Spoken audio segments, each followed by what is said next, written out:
জগন্নাথ শ্রী জগন্নাথ মদ্গুরু শ্রী জগদ্গুরু মদাত্মা সর্বভূতাত্মা তস্মৈ শ্রী গুরুবে নমঃ। নিত্যং শুদ্ধং নিরাভাসং নিরাকারং নিরঞ্জনম নিত্যবুদ্ধং চিদানন্দং গুরু ব্রহ্ম নমাম্যহম। ভবপাশ বিনাশায় জ্ঞান দৃষ্টি প্রদর্শিন নম সদ্গুরুবে তুভ্যং ভুক্তি মুক্তি প্রদায়িনে। নরাকার পরব্রহ্ম রূপায় জ্ঞান হারিনে আত্মজ্ঞান প্রদানেন তস্মৈ শ্রী গুরুবে নমঃ। জয় গুরু জয় গুরু জয় গুরু। পরিব্রাজকাচার্য শ্রীমৎ স্বামী নিগমানন্দ সরস্বতী পরমহংসদেবের মানস কন্যা শ্রীমতী নারায়ণী দেবী লীলা বিরচিত নীলাচলে ঠাকুর নিগমানন্দ গ্রন্থ থেকে পাঠ। ঠাকুর, তোমার স্মৃতিচারণমূলক গ্রন্থ পাঠ তোমার শ্রীচরণে সমর্পণ করিলাম। নত্তা নিগমানন্দস্য গুরু শ্রীপাদ পঙ্কজম তনুমি তৎকথামৃতং তপ্ত জীবন শীতলম। জয় গুরু জয় গুরু জয় গুরু। চৈতন্যদাকে ঠাকুর প্রসন্ন মনে গ্রহণ করায় চৈতন্যদা অবসর পেলেই কুটিরে এসে তার জাত ভাইদের সঙ্গে মিলে ঠাকুরের উপদেশ শুনতেন। পরস্পরে সেসব আলোচনা করতেন। তার দীক্ষা নেওয়ার ইচ্ছা আছে বুঝে দুর্গাচরণ দাস শিখিয়ে দিলেন, তুমি নিজে মুখ ফুটে দীক্ষা চাও ঠাকুরের কাছে, সস্ত্রীক দীক্ষা চাইবে। চৈতন্যদা তার কাছ থেকে সাহস পেয়ে একদিন নিজের প্রার্থনা জানালেন। আশ্চর্যের কথা, একবার বলতেই ঠাকুর রাজি হয়ে গেলেন। 1934 সনে 3রা মার্চ 1340 বঙ্গাব্দ ফাল্গুন মাসের দোল পূর্ণিমার দিন চৈতন্যদা ও তার স্ত্রী ঠাকুরের কাছে দীক্ষা পেলেন।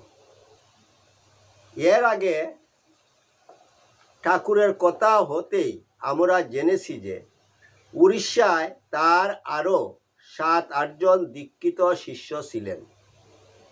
কিন্তু আমি যাদের চিনি তাদের মধ্যে গুণনিধিদা 1933 সালের 13 এপ্রিল দীক্ষা পান।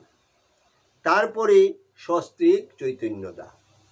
অন্তত নীলাচল বাণী পড়ে এই ধারণাই আমার হয়েছে।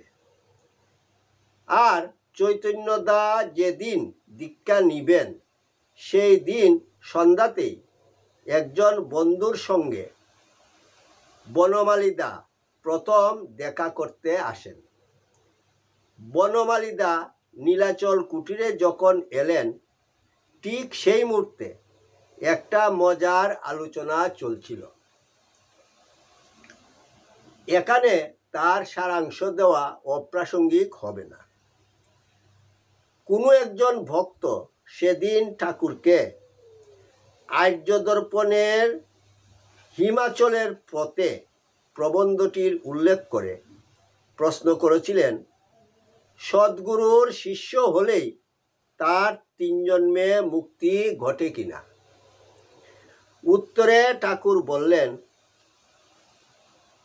আর্যদর্পণে একথা লেখা হলেও আমি কথাটা মানি না বলে তিনি সচ্চিদানন্দজির কাছে শোনা সেই গল্পটি বললেন। এক শিষ্য কিরকম সদ্গুরুর আশ্রিত হয়েও কুকুর ও সর্পযোনিতে গিয়ে বন্ধ হয়েছিল।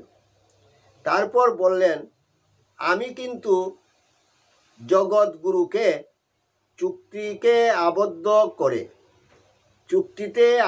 করে তবে গুরুগিরির ভার নিয়েছি। গুরুগিরি করা আমার ইচ্ছা ছিল না, কিন্তু আচার্য ঋণ পরিশোধের জন্য যখন আমায় গুরুভার নিতেই হলো, তখন আমি গুরুর কাছে প্রার্থনা জানাই যে আমার শিষ্য যারা হবে, আমার শত্রুতাচরণ করলেও তারা যেন 3 জন্মে মুক্ত হয়, এই বিশেষ শক্তি আমায় দাও। জগৎগুরু আমায় সে শক্তি দিয়েছেন বলেই যারা আমার শিষ্য হতে চায় আমি সহজে তাদের ফেরাই না। অনেকে বলে, ঠাকুর তুমি পরীক্ষা না করে শিষ্য করো না। আমার কথা হলো, আমি তো কাউকে বিপদগামী হবার জন্য শিষ্য করি না। যদি আমার কথা শুনে মহা উপকার হবে, না শুনলেও ক্ষতি হবে না। আমি যদি পরীক্ষা করে শিষ্য গ্রহণ করতে বসি, তাহলে কোনো শালা সে পরীক্ষায় টিকবে না, বেশ জানি। ঠিক এই কথাটি বলছেন, আর দরজায় কড়া নড়ে উঠল। দরজা খুলে দেখা গেল পুরীর স্বনামধন্য উকিল এবং উৎকলমণি গোপবন্ধু দাসের অনুবর্তী যশস্বী কংগ্রেস কর্মী বনমালী দাস BA-BL এক বন্ধুর সঙ্গে ঠাকুরের সাক্ষাৎ প্রার্থী।